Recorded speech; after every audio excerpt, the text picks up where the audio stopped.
साथियों नमस्कार। आज हम प्रश्नावली 2.1 के प्रश्न करेंगे और इससे पहले के जितने भी वीडियोज़ है वो सारे मैंने प्लेलिस्ट में डाल दिए हैं। तो आप प्लेलिस्ट में जाओ और सारे वीडियोज़ जो है वो आराम से देखो। तो देखो हमारा जो पहला प्रश्न है वो है निम्नलिखित व्यंजकों में कौन कौन एक चर में बहुपद है और कौन कौन नहीं है, कारण के साथ अपने उत्तर दीजिए। ठीक है, तो यहाँ पर जो नीचे हमें प्रश्न दिए हुए हैं उनमें हमें ये बताना है कि इसमें से कौन कौन एक चर में बहुपद है। ठीक है, अब यहाँ पर हमें दो चीज़ें पूछी है, एक तो हमें पूछा है एक चर और दूसरा हमें पूछा है बहुपद। ठीक है, तो देखो एक चर का मतलब होता है कि जो हमें व्यंजक दे रखा है उसमें केवल एक ही चर हो। ठीक है, जैसे पहले प्रश्न में देखो यहाँ पर x की घात 2 है और यहाँ पर x है, लेकिन इसमें केवल एक ही चर है और वो है x। ठीक है, लेकिन पांचवें प्रश्न में देखो यहाँ अलग अलग तीन चर है। ठीक है, इसलिए ये एक चर नहीं है। तो पहला तो हमें बताना है कि वो एक चर है या नहीं, और दूसरा हमें बताना है कि वो बहुपद है या नहीं। देखो कोई भी व्यंजक बहुपद कब बनेगा, जब हमें जो चर दिए हैं उसकी प्रत्येक घात, उस चर की प्रत्येक घात जो है वो कैसी होनी चाहिए, पूर्ण संख्या होनी चाहिए, तब तो वो बहुपद होगा, नहीं तो बहुपद नहीं होगा। अब पूर्ण संख्या का मतलब क्या है? पूर्ण संख्या का मतलब है कि जो घात है वो 0 हो सकती है, 1 हो सकती है, 2, 3, 4 और इस प्रकार की धनात्मक अनेक संख्याएं हो सकती है। ठीक है, यही इसी को हम पूर्ण संख्या कहते हैं। जैसे देखो पहला प्रश्न है ना, पहला प्रश्न क्या है? पहला प्रश्न है 4x की घात 2 माइनस 3x प्लस 7।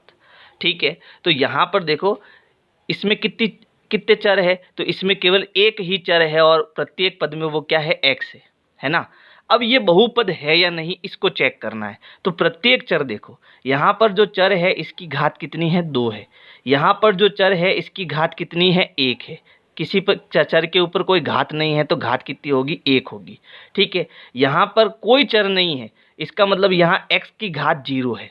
यहाँ पर क्या है, x की घात 0 है। ठीक है, ऐसा क्यों हुआ? तो x की घात 0 का मतलब क्या होता है, 1 होता है। किसी भी संख्या की घात 0 तो उसका उत्तर कितना आएगा, 1। और जब मैं 7 का 1 से गुणा करूंगा तो मेरा उत्तर कितना आएगा, 7। ठीक है, तो दिए गए व्यंजक में जो प्रत्येक पद है उसमें प्रत्येक चर के ऊपर घात जो है वो क्या है, पूर्ण संख्या है ना। इसकी घात 0 है, इसकी घात 1 है, इसकी घात 2 है, जो कि पूर्ण संख्या है। इसका मतलब ये एक चर में बहुपद है। समझ आया? तो हमें क्या लिखना है, हमें उत्तर लिखना है यह एक चर में बहुपद है, बहुपद है। अब कारण बताना है, क्योंकि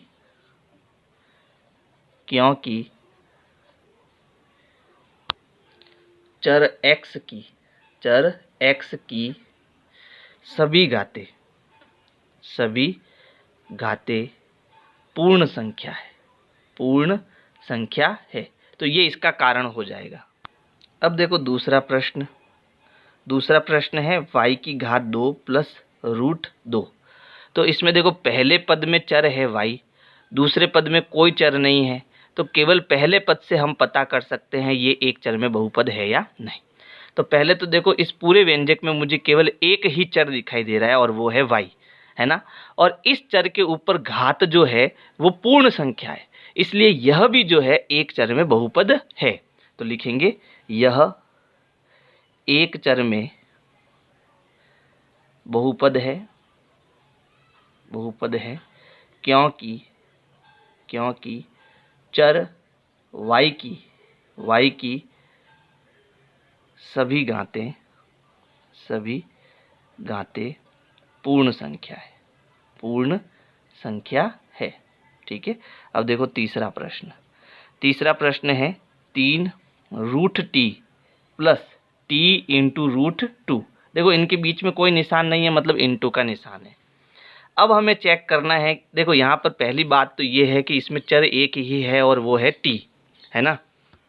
लेकिन क्या चर में घात जो है वो पूर्ण संख्या है या नहीं, चलो चेक करते हैं। देखो रूट टी का मतलब क्या होता है, इसको मैं और क्या लिख सकता हूँ, 3 गुणा रूट टी। रूट का मतलब होता है टी के ऊपर जो घात है वो है 1/2, ठीक है। तो यहाँ पर टी की जो घात हो जाएगी वो हो जाएगी 1/2 प्लस यहाँ पर टी अकेला है, टी इंटू √2, ठीक है। तो इस चर की जो घात है वो है 1/2। ये एक परिमेय संख्या है, ये पूर्ण संख्या नहीं है। इसका मतलब ये एक चर तो है लेकिन बहुपद नहीं है। तो हमारा उत्तर क्या होगा, यह एक चर में बहुपद नहीं है, बहुपद नहीं है। क्योंकि चर टी की, ये जो चर है टी की सभी घातें, है ना, सभी घातें पूर्ण संख्या नहीं है, ठीक है। यहाँ पर जो टी की घात है वो परिमेय संख्या है, पूर्ण संख्या नहीं है, इसलिए यह एक चर में बहुपद भी नहीं है। अब फोर्थ दे दे,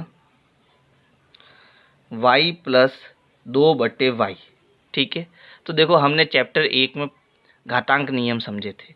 यहाँ पर जो y है यानी जो चर है वो बट्टे के नीचे है। अगर मुझे इसको ऊपर लाना है तो इसकी जो भी घात होगी वो प्लस की माइनस हो जाएगी और माइनस की प्लस हो जाएगी, है ना। ये हमने नियम समझा था। तो इसको मैं लिख सकता हूँ y + 2। अब ये बट्टा है, इसको मैं गुणे में लिख देता हूँ। अब y ऊपर आएगा तो इसकी घात 1 है, वो प्लस की माइनस हो जाएगी, तो वो घात हो जाएगी y की घात -1, ठीक है। अब देखो ये घात तो पूर्ण संख्या है, लेकिन ये घात आपकी पूर्ण संख्या नहीं है, क्योंकि पूर्ण संख्या में माइनस की कोई संख्या नहीं होती, ये पूर्णांक संख्या है ना। तो हम कहेंगे, इसी के नीचे आप उत्तर लिख देना, यह एक चर में बहुपद नहीं है, क्योंकि चर कौन सा है यहाँ पर, y।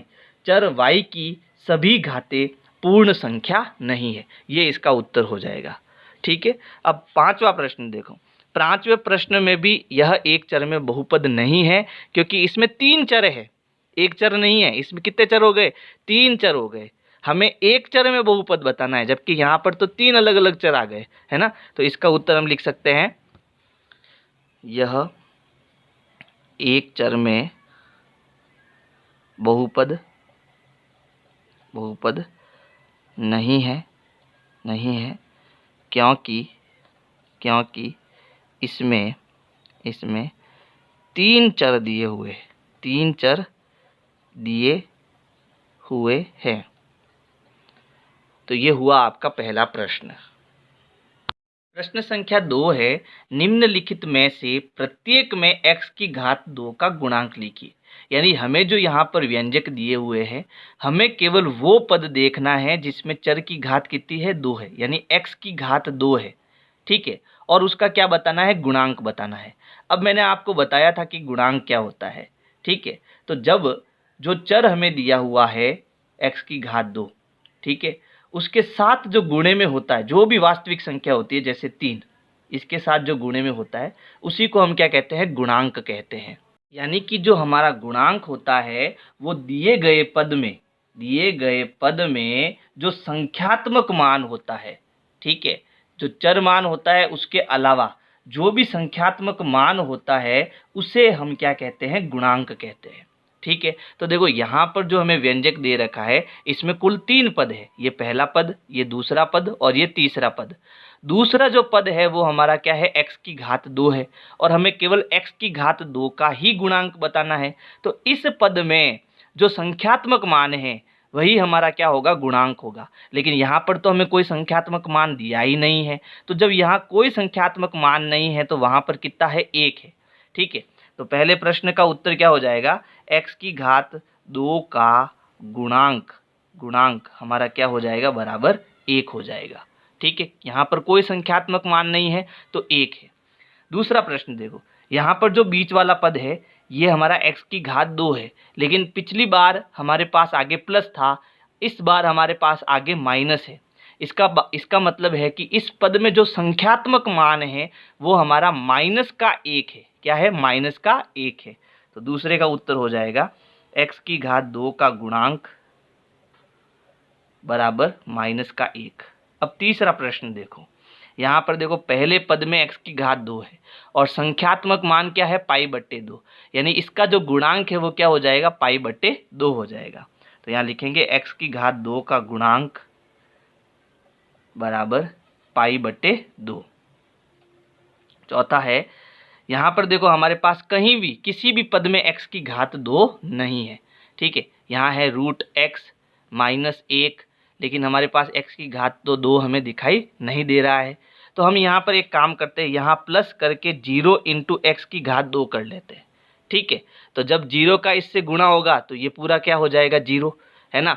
तो जब हमें x की घात 2 का पद नहीं दिया हुआ हो तब गुणांक क्या होता है, संख्यात्मक मान क्या होता है इसका, 0 होता है, ठीक है। तो यहाँ लिख सकते हैं x की घात 2 का जो गुणांक है वो कितना हो जाएगा, 0 हो जाएगा। प्रश्न संख्या 3 है, 35 घात के द्विपद का और 100 घात के एक पदी का एक एक उदाहरण दीजिए। यानी यहाँ पर जो प्रश्न है वो कह रहा है कि कोई भी एक चर ले लो और उसकी घात कितनी लगा लो, 35 लगा लो, लेकिन इसमें कितने पद होने चाहिए, 2 पद होने चाहिए। तो हम यहाँ एक उदाहरण ले लेते हैं जहाँ मैं चर ले रहा हूँ x, इसकी घात में कर देता हूँ 35, लेकिन इसमें क्योंकि 2 पद है तो इसके साथ में यहाँ प्लस करके 1 लिख देता हूँ, ठीक है। देखो पद कब बनते हैं, गुणनखंड कब बनते हैं, ये सारी चीज़ें जो है मैंने इंट्रोडक्शन वाली वीडियो में बता दी है। तो आप मेरे चैनल की प्लेलिस्ट में जाओ, सबसे पहले इंट्रोडक्शन वाली वीडियो देखो, उसके बाद सारी प्रश्नावलियाँ देखो, आपको सब कुछ समझ आएगा, ठीक है। तो ये इसका एक उदाहरण हो गया। दूसरा जो हमें कह रहा था प्रश्न में, घात होनी चाहिए 100। अब किसकी घात, चर की घात, कोई भी चर ले सकते हैं, जैसे मैंने y ले लिया और इसकी घात कितनी ले ली, 100 के एक पदी का। अब इसमें पद कितना होना चाहिए, एक ही पद होना चाहिए, और ये कितना पद है, एक ही पद है, y की घात 100, ठीक है। तो यहाँ पर मैंने इनके एक एक उदाहरण ले लिए। अगला प्रश्न है, निम्नलिखित बहुपदों में से प्रत्येक बहुपद की घात लिखिए।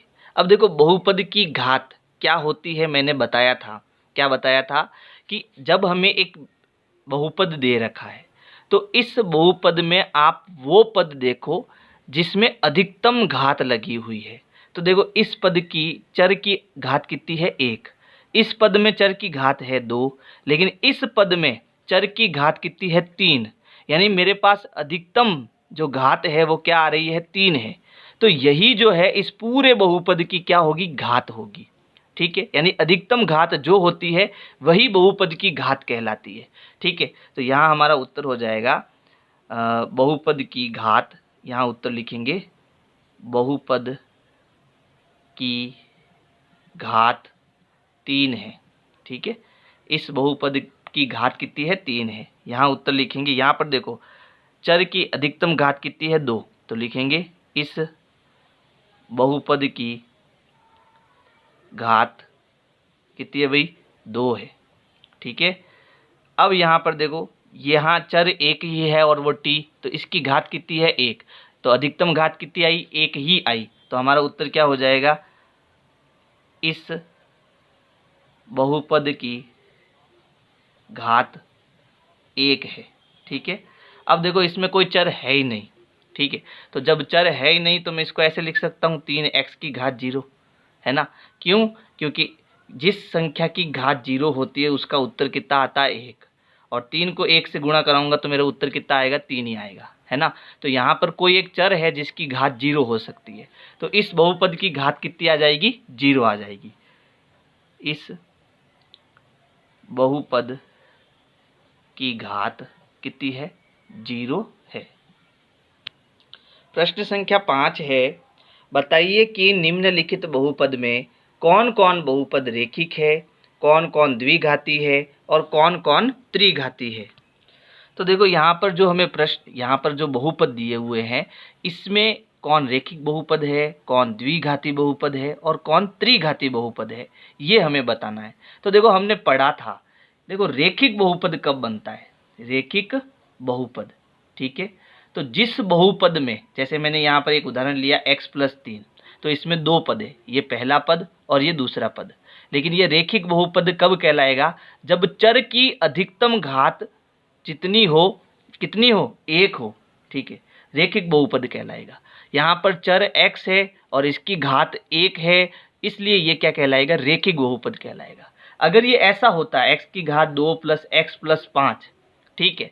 तो यहाँ पर देखो, यहाँ भी चर है और यहाँ भी चर है, लेकिन इस चर पर घात 1 है, इस चर पर घात 2 है, तो इसकी अधिकतम घात यानी बड़ी वाली घात कितनी है, 2 है, इसलिए ये क्या कहलाएगा, द्विघात बहुपद। ठीक है। और अगर ये ऐसे होता y की घात 3 + 2, ठीक है, तो यहाँ इस बहुपद में चर की अधिकतम घात कितनी है, 3, तो इसको हम कहेंगे त्रिघात बहुपद। समझ आया। तो देखो पहले प्रश्न में अधिकतम चर की घात कितनी है, 2, इसकी घात 1 है, इसकी घात 2 है, इसलिए ये कैसा बहुपद हो जाएगा, द्विघात बहुपद। ठीक है, द्विघात बहुपद। दूसरे में भी 2 पद है, लेकिन अधिकतम चर की घात कितनी है, 3, इसलिए हो जाएगा त्रिघात बहुपद। इसमें देखो 3 पद है, इसमें ये जो चर है इसकी अधिकतम घात कितनी है, 2, इसलिए ये हो जाएगा द्विघात बहुपद। नेक्स्ट है 1 + x, यहाँ पर जो चर है इसकी घात 1 है, इसलिए ये क्या हो जाएगा, रेखिक बहुपद। इसमें देखो एक ही पद है, लेकिन चर की घात कितनी है, 1 है, इसलिए ये भी क्या हो जाएगा, रेखिक बहुपद। नेक्स्ट है r की घात 2, इसमें भी एक पद है, ये जो चर है इसकी अधिकतम घात कितनी है, 2, इसलिए इसको हम कहेंगे द्विघात बहुपद। नेक्स्ट है x की घात 3, पद एक ही है, लेकिन चर की जो अधिकतम घात है वो 3 है, इसलिए इसको कहेंगे त्रिघात बहुपद। तो आपके ये 5 प्रश्न हुए कंप्लीट। अगर मेरी वीडियो आपको पसंद आ रही है तो लाइक करो, सब्सक्राइब करो, शेयर करो, कमेंट करो। Thank you. विनय क्लासेज की प्लेलिस्ट के लिए आपको यूट्यूब के सर्च में जाना है, ऊपर लिखना है विनय क्लासेज और सर्च करना है। इसमें आपको मेरा चैनल दिखाई देगा, चैनल में आपको जाना है। इसके बाद में यहाँ पर देखो होम, वीडियोज़ और प्लेलिस्ट का ऑप्शन है, तो इस प्रकार से आप मेरी प्लेलिस्ट पा सकते हैं।